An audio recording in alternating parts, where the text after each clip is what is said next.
আসসালামু আলাইকুম রহমতুল্লাহ। আজকে আমরা শিখব নবম দশম এই 3.1 এর বর্গ নির্ণয় বা মান নির্ণয় এই সূত্রগুলো আমরা শিখব। সেই সূত্রগুলো একটি মাত্র সূত্র শিখে আমরা 7টি সূত্র শিখব। দেখুন এই একটি মাত্র সূত্র আমরা যদি মুখস্থ করি তাহলে আমাদের এই 7টা পর্যন্ত আর সূত্র মুখস্থ করা লাগবে না। আর 8 আর 9 এই পাশে একটু ক্যালকুলেশন করে এই পাশে আসছে।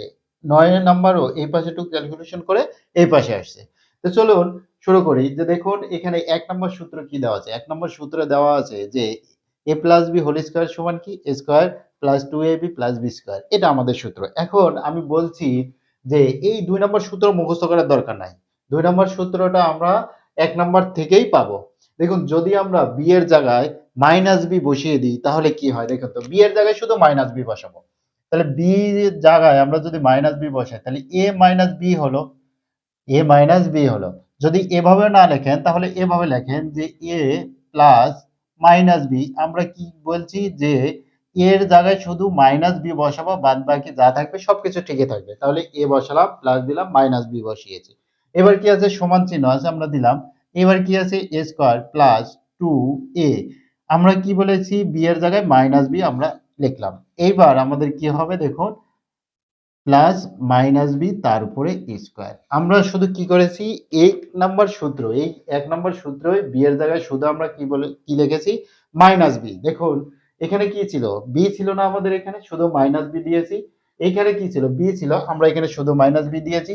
এখানে বি স্কোয়ার ছিল, মাইনাস বি তার উপরে স্কোয়ার। মানে বি এর জায়গায় শুধু মাইনাস বি লিখেছি। এটা ক্যালকুলেশন করলে কি হবে দেখুন তো। এখানে এ প্লাস আর মাইনাস কি হবে? আমাদের মাইনাস বি তার উপরে আমাদের স্কোয়ার সমান স্কোয়ার মাইনাস, কেন এই মাইনাস আর প্লাসে কি হবে? আমাদের মাইনাস হবে। তাহলে মাইনাস হলো A B plus B square. কেন এখানে বি স্কোয়ার হলো? দেখুন মাইনাস আর মাইনাস গুণ করলে কি হবে? প্লাস হবে। তো মাইনাস আর মাইনাস গুণ করলে কি হয়? প্লাস হয়। এখানে মাইনাসের উপর স্কোয়ার, তার মানে কি দুইটা মাইনাস আছে। দুইটা মাইনাস থাকলে আমরা কি করি? গুণ করার সময় অবশ্যই প্লাস হয়। আশা করছি বুঝতে পেরেছেন। এবার আমরা দেখুন কি করব। ২ নম্বর আমাদের সূত্র কমপ্লিট হলো। যে ২ নম্বর সূত্রে ১ নম্বর সূত্র থেকে কিভাবে আসলো আমরা লিখলাম। এবার দেখুন ১ নম্বর সূত্র থেকেই আমাদের কি হয়েছে? ২ নম্বর এসেছে। ২ নম্বর সূত্র থেকে ৩ নম্বর এসেছে। ১ নম্বর সূত্র থেকে ৩ নম্বর এবং ১ নম্বর সূত্র থেকেই ২ নম্বর সূত্র থেকেই ৩ নম্বর। সেটা কিভাবে দেখুন। এইখানে আমরা কি লিখছিলাম? এইখানে আমরা লিখলাম যে a plus b whole square সমান a স্কয়ার প্লাস 2ab আর কি প্লাস b স্কয়ার। এটা তো আমরা লিখলাম। এইবার যদি আমরা এই পাশের টুকু এই পাশে লিখি আর এই পাশের টুকু ওই পাশে লিখি, কোনো সমস্যা আছে কি? কোনো সমস্যা নেই। তো চলুন লিখি যে a square plus 2ab plus কি আমাদের b স্কয়ার সমান আমরা কি লিখব? a plus b whole square আমরা লিখলাম। তারপরে কি দেব দেখুন, a স্কয়ার রাখলাম আর এইখানে প্লাস b স্কয়ার আছে, সেই b স্কয়ারটা আমি এখানে রেখে দিলাম। এবার আমরা কি লিখব? a plus b whole square minus A পাশে ছিল কি? প্লাস 2ab, আমাদের সমান চিহ্নের ওই পাশে গেলে কি হবে? আমাদের মাইনাস 2ab হলো। দেখুন তো এই যে সূত্রটা আমরা লিখেছি a square plus 2b square সমান কি a plus b whole square minus 2ab, এটা আমাদের এসেছে। তার মানে আমরা এই ১ থেকে আমরা কত পেলাম? ৩ পেলাম। আবার ২ থেকে আমরা ৩ পাবো। মানে a square plus b square সমান a plus b whole square minus 2ab, a square plus b square সমান কি আমাদের a minus b whole square plus 2ab। আশা করছি বুঝতে পেরেছেন। এবার আমরা ২ নাম্বার থেকে আমরা কত নাম্বার? এই ৩ নাম্বার এই সূত্রটা বের করব। দেখি কিভাবে করা যায়। চলুন আমরা শুরু করি। ২ নম্বর সূত্রটা আমরা কি পেয়েছি? এটা পেয়েছি না? এটা থেকে যদি দেখেন এখান থেকে আমরা বের করি। এই পাশে আমাদের যেটা ছিল সেম ভাবে এই পাশে যা ছিল আমরা এই পাশে লিখব। আর এই পাশে যেটা ছিল সেটা ওই পাশে লিখব। দেখুন বা a square minus 2ab plus b square লিখলাম। আর এই পাশে যেটা ছিল আমরা এই পাশে সেটা লিখে দিলাম। এবার আমরা দেখুন যদি a স্কয়ার লিখলাম আর কি প্লাস b স্কয়ার লিখলাম। এই পাশে আমাদের a স্কয়ার আর b স্কয়ার রাখলাম। এই পাশে যেটা আছে সেটা আগে এখানে লিখে নিলাম। এই পাশে আমাদের কি ছিল? মাইনাস 2ab ছিল। সমান চিহ্নের ওই পাশে গেলে কি হবে? প্লাস 2ab হবে। তার মানে দেখুন a স্কয়ার প্লাস b স্কয়ারের দুইটি সূত্র, সেটা হলো a plus b whole square minus 2ab, আবার a square plus b square সমান কি a minus b whole square plus 2ab। এটা সূত্র কত নাম্বার থেকে আসছে? ২ নাম্বার থেকে। আর এটা সূত্র কত নম্বর থেকে আসছে? ১ নম্বর থেকে। তাহলে দেখুন তো ১ নম্বর সূত্র মুখস্থ করে আমরা ২ পেলাম, 1 নম্বর সূত্র থেকেই আমরা কত পেয়েছি? 3 পাচ্ছি। আবার 2 নম্বর সূত্র থেকে আমরা 3 পেলাম। এবার 4 নম্বর সূত্রটা, সেটা আমরা কোথা থেকে পাবো? দেখুন 1 আর 3, 1 আর 3 থেকে আমরা 4 নম্বর সূত্র পাবো। দেখুন সেটা কিভাবে? আমরা 1 নম্বর সূত্র আগে লিখে নিই। 1 নম্বর সূত্র লিখে নিয়েই সেটা থেকে আমরা কত নম্বর সূত্র বের করব? 4 নম্বর সূত্র বের করব। 1 নম্বর সূত্র কি আছে দেখুন তো? a plus b whole square সমান a square plus 2ab plus b square, এটা আছে। আচ্ছা, আমরা a square plus b square এই দুটো পাশাপাশি লিখলাম, আর প্লাস 2ab এটা আমরা একটু দূরে লিখলাম। আচ্ছা, এবার a square plus b square আমরা কি জানি দেখুন তো? a square plus b square আমরা জানি কি? a minus b whole square plus 2ab, সেটাই লিখব। a square plus b square সমান কি? a minus b whole square plus 2ab। এই যে a minus b whole square plus 2ab আমরা লিখে নিই। তারপরে দেখুন এইখানে আমাদের কি আছে? 2ab আছে, 2ab দিলাম। এই পাশে আমাদের কি আছে? a minus b whole square plus 2টা ab আর 2টা ab। কয়টা ab? 4টা ab। আমরা 4টা ab লিখলাম। 4টা ab। দেখুন তো এটা আমাদের এই সূত্র না? 4 নম্বর সূত্র কিনা? a plus b whole square সমান কি? a minus b whole square plus 4ab। আশা করছি বুঝতে পেরেছেন। একদমই সহজ। একটি মাত্র সূত্র মুখস্থ করে বাদবাকি সূত্র আমরা বের করব। আবার দেখুন আমরা এই 2 আর 3, এই 2 আর 3 ব্যবহার করে আমরা কত নম্বর সূত্র বের করব? 5 নম্বর সূত্র বের করব। এই রকমই সেম। তো চলুন 2 নম্বর সূত্র আগে লিখে নিই। 2 নম্বর সূত্র কি আছে? a minus b whole square সমান কি? a square minus 2ab plus b square আমরা লিখে নিলাম। আমরা পাশাপাশি লিখব a square plus b square লিখলাম, মাইনাস 2ab লিখলাম। আচ্ছা, এবার a square plus b square সমান কি আমাদের a plus b whole square minus 2ab, এটা লিখব। তাহলে আমাদের কি আছে? a plus b whole square minus কত? 2ab, আমরা 2ab লিখলাম। তারপরে কি আছে এখানে দেখুন? মাইনাস 2ab, মাইনাস 2ab লিখলাম। তাহলে a plus b whole square minus, minus মাইনাসে কি হয়? প্লাস হয়। কিন্তু আমরা কি করব? চিহ্নটা কি থাকে? মাইনাসে থাকে। তাহলে 2টা ab আর 2টা ab, কয়টা ab? 4টা ab, আমরা 4টা ab লিখলাম। তার মানে দেখুন তো যে a minus b whole square সমান কি? a plus b whole square minus 4ab। এটা কোথা থেকে এসেছে? এটা 2 আর 3 থেকে এসেছে। 2 আর 3 থেকে আমরা এই সূত্রটা পেলাম। তার মানে আমরা এবারও প্রমাণ করলাম যে আমরা যদি 1 নাম্বার সূত্রটা মুখস্থ করতে পারি, তাহলে আর আমাদের সূত্র মুখস্থ করার দরকার নেই। এমনি, এমনি যদি আমরা বেঁধে যাই বা সূত্র মনে না থাকে, তাহলে আমরা কি করতে পারবো? বের করতে পারবো। আর সূত্র মুখস্থ যদি থাকে তাহলে তো ভালো। আর যদি না থাকে তাহলে আমরা এভাবে বের করতে পারবো। আচ্ছা, এবার আমাদের ৫ নাম্বার পর্যন্ত শিখলাম। এবার ৬ নাম্বারটা দেখুন তো কি করা যায়? ৬ নাম্বারে, এই ৬ নাম্বারটা আমরা ৬ নাম্বারটা কি করতে পারি? দেখুন ১ আর ২ থেকে কিন্তু ৬ নাম্বার এসেছে। কত বললাম? ১ আর ২ থেকে ৬ নাম্বার। ১ আর ২ কি আছে? চলুন আগে লিখে নিই। ১ আর ২ দেখি কি আছে? a plus b whole square সমান a square plus 2ab plus b square. ২ নাম্বারটা কি আছে? a minus b whole square a square minus 2ab plus b square. এবার আমরা কি করব দেখুন, এবার আমরা যোগ করব। এবার কি করব? আমরা যোগ করব। যদি যোগ করি তাহলে কি হবে? a plus b whole square plus a minus b whole square লিখলাম। এবার স্কয়ার আর স্কয়ার, কয়টা স্কয়ার? 2টা স্কয়ার। দেখুন মাইনাস 2ab আর প্লাস 2ab কেটে গেল আমাদের। এইখানে কি থাকলো? 2টা b স্কয়ার থাকলো। এবার বা দিলাম। এবার আমরা করব কি? এই পাশের টুকু এই পাশে লিখব আর এই পাশের টুকু এই পাশে লিখব। সমান চিহ্নের এপারে ওপারে যদি একটি সংখ্যা পরিবর্তন করি, ধরে নেন যে 2b স্কয়ার এই পাশে লিখব, তাহলে আমাদের মাইনাস হবে। কিন্তু সম্পূর্ণ যদি পরিবর্তন করি তাহলে কি হয় না? চিহ্নর পরিবর্তন হয় না। তাহলে সম্পূর্ণ আমরা লিখব 2a square plus 2b square সমান আমরা কি লিখব? a plus b whole square plus a minus b whole square আমরা লিখলাম। এবার দেখুন এইখানে 2 কিন্তু উভয়ে আছে। তাহলে আমাদের কি হবে? 2 কমন যাবে। এখানে 2a স্কয়ার, এখানে 2b স্কয়ার।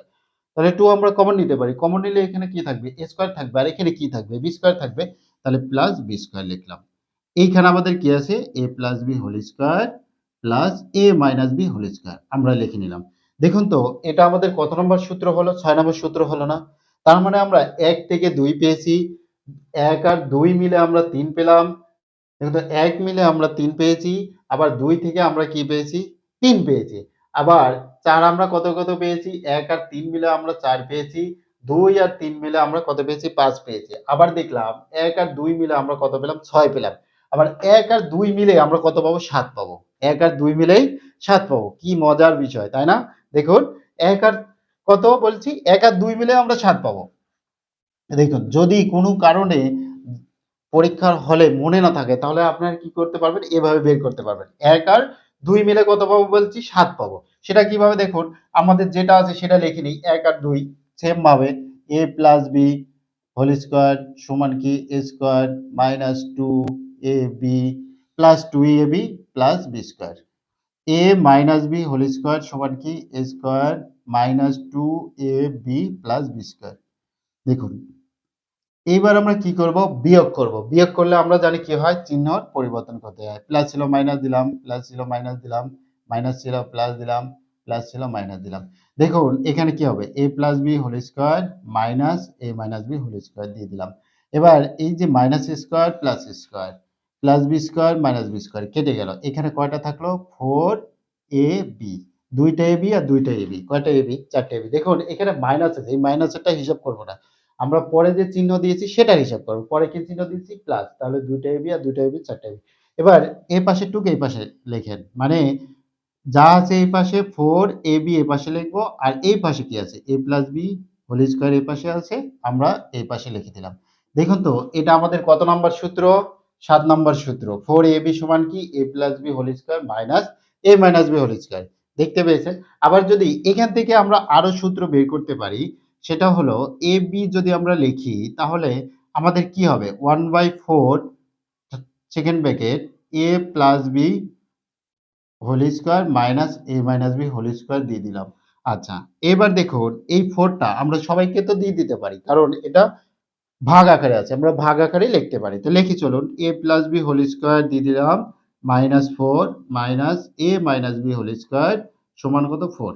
আমরা জানি যে 2 এর উপর স্কয়ার মানে কত? 4। 2 গুণন 2। 2 এর উপর স্কয়ার মানে 2 গুণন 2 সমান কত আমাদের? 4। তার মানে 2 এর উপর স্কয়ার মানে 4। তাহলে 4 কে যদি না লিখি 2 এর উপর স্কয়ার দিই তাহলে কি একই কথা না? তো সেটাই যদি আমরা করি যে a প্লাস b বাই 2 তার উপরে আমরা স্কয়ার দিলাম। তাহলে এই 2 মানে কত? 4।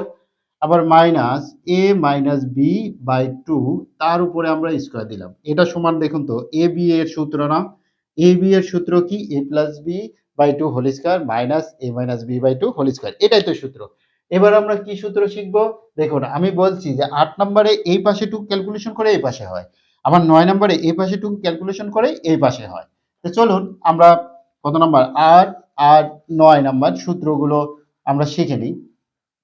দেখুন এইখানে ৮ নম্বরে কি আছে? ৮ নম্বরে আছে a plus b a minus b সমান কত? এখন আমরা জানি কি এটা গুণ আকারে আছে। এটা দ্বারাই এই দুইটাকে গুণ এবং এই b দ্বারাই এটা দুইটাকে গুণ। তাহলে a গুণন a minus b plus b a minus b মানে হলো এই a দ্বারাই এই ব্র্যাকেটকে গুণ করব, b দ্বারাই এই ব্র্যাকেটকে গুণ করব। এই ব্র্যাকেট মানেই গুণন, সেই কারণে গুণন চিহ্ন দেওয়ার প্রয়োজন নাই। এবার a আর a গুণ করলে কত হবে? a স্কয়ার মাইনাস a আর b গুণ করলে কত হবে? ab। b আর a গুণ করলে কত হবে? ab minus b square. কারণ গুণ আকারে 2 গুণন 3 যদি এভাবে লিখি 2 গুণন 3 কত? 6 আবার 3 গুণন 2 তার মানে কত? এটাও তো 6। তার মানে আমরা বুঝলাম যে গুণন করার সময় কোনো সংখ্যা এপারে বা ওপারে লিখলে কোনো পরিবর্তন হয় না। সেই কারণে b এর জায়গায় যদি ab লিখি কোনো কিছু পরিবর্তন হয়েছে? কোনো কিছু পরিবর্তন হয়নি। আমরা ab লিখলাম। আচ্ছা এইখানে দেখুন মাইনাস ab আর এই প্লাস ab আমরা কেটে দিলাম আমাদের থাকলো কি b square minus b square. তাহলে আমরা বুঝতে পারছি যে a plus b into a minus b সমান কত? a square minus b square. দেখুন এটাই সূত্র কত নাম্বার? ৮ নাম্বার না? ৯ নাম্বারও সেম এইভাবেই আমরা লিখতে পারবো। ৯ নাম্বারও এইভাবে লিখতে পারবো। তো চলুন আমরা শুরু করি ৯ নাম্বারটা। ৯ নাম্বারটার সূত্র কি আছে? ৯ নাম্বারটা আছে x প্লাস a কত আছে? x plus a plus x plus b যদি আমরা লিখি দেখুন তো এখানে কি আছে? x প্লাস a আর কত আছে? x প্লাস b এটাই তো আমাদের কথা। এটা ক্যালকুলেশন করে আমরা এটা পাইতে হবে। এটাই তো আমাদের কথা। এখন সেম ভাবে x দ্বারা এটাকে গুণ করে তাহলে x plus b plus a x plus b দেখুন আমরা কি লিখলাম? x দ্বারা এটাকে গুণ আকারে লিখেছি, a দ্বারাও এটাকে গুণ আকারে আমরা লিখছি। এইবার x দ্বারা x কে গুণ করব, x দ্বারা b কে গুণ করব। আবার a দ্বারা x কে গুণ করব, a দ্বারা b কে গুণ করব। যদি আমরা তাই করি দেখুন x দ্বারা x কে গুণ করলে কত হবে? x স্কয়ার প্লাস এটা কি হবে? xb বা bx যেকোনো একটা লিখতে পারেন। প্লাস a দ্বারা x কে গুণ করলে কত হবে? ax প্লাস a দ্বারা b কে গুণ করলে কত হবে? ab। আচ্ছা। এবার x স্কয়ার লিখলাম। এইখানে দেখুন x উভয়তে আছে। তাহলে x আমরা কমন নিতে পারি। x কে আমরা কমন নিলাম b প্লাস a। এবার আমাদের কত আছে? ab। এখান থেকে x কে কমন নিলে এখানে থাকবে b, এখান থেকে x কে কমন নিলে এখানে থাকবে a। এবার সূত্রে সাজিয়ে লেখার জন্য আমরা কি করব? x স্কয়ার লিখলাম, a প্লাস b লিখব। a প্লাস b লিখব কেন? দেখুন 2 প্লাস 3 কত হবে? 5। আবার 3 প্লাস 2 কত হবে? 5 ই তো হবে। সে কারণে যদি প্লাস থাকে তাহলে ব্র্যাকেটের ভিতরে এপার ওপারে লেখা যায়, কোনো সমস্যা নেই। এবার x ছিল এই পাশে, আমরা এই পাশে লিখলাম। কোনো কি সমস্যা আছে? কোনো তো সমস্যা নাই। এটার সাথে এটাকে গুণ আকারে আছে। ২ গুণন ৩, ৩ গুণন ২ একই তো কথা। সে কারণে আমরা এই পাশে লিখলাম। এবার আমাদের এখানে কত হবে? Plus ab। দেখুন তো এই সূত্রটা আমাদের কত নম্বর সূত্র? আমরা ৯ নাম্বার পেলাম। তার মানে বুঝতে পারছি যে এই ১ নাম্বার থেকে আমরা ২ নাম্বার পেয়েছি। ২ নাম্বার ক্যালকুলেশন করে আমরা ৩ পেয়েছি। একই ক্যালকুলেশন করে আমরা ৩ পেয়েছি। আবার ৪, ১ আর ৩ মিলে আমরা কত পেলাম? ৪ পেলাম। ২ আর ৩ মিলে ৫ পেলাম। আর ৬, ১, ২ মিলে আমরা ৬ পেয়েছি। ১, ২ মিলে আমরা ৭ পেয়েছি। আর এই সূত্রটা আমরা এই সূত্রে ক্যালকুলেশন করে এই পাশে পেয়েছি। আবার ৯ নাম্বার সূত্রটা এই পাশে ক্যালকুলেশন করে আমরা এই পাশে পেয়েছি। তার মানে বুঝতে পারছি যে সূত্র, একটি মাত্র সূত্র মুখস্থ করলে আর কোনো সূত্র মুখস্থ করার প্রয়োজন হয় না। যদি মুখস্থ করে রাখেন তাহলে অঙ্ক করতে সুবিধা হবে। যদি মুখস্থ করে না রাখেন ভয়ের কিছু নাই। এভাবে বের করে নিবেন, একদমই সহজ। আশা করছি বুঝতে পেরেছেন। সামনের পর্ব দেখার আমন্ত্রণ জানিয়ে এখানে শেষ করছি। আসসালামু আলাইকুম ওয়া রাহমাতুল্লাহ। Hey there. Subscribe to my channel. And also press this bell icon.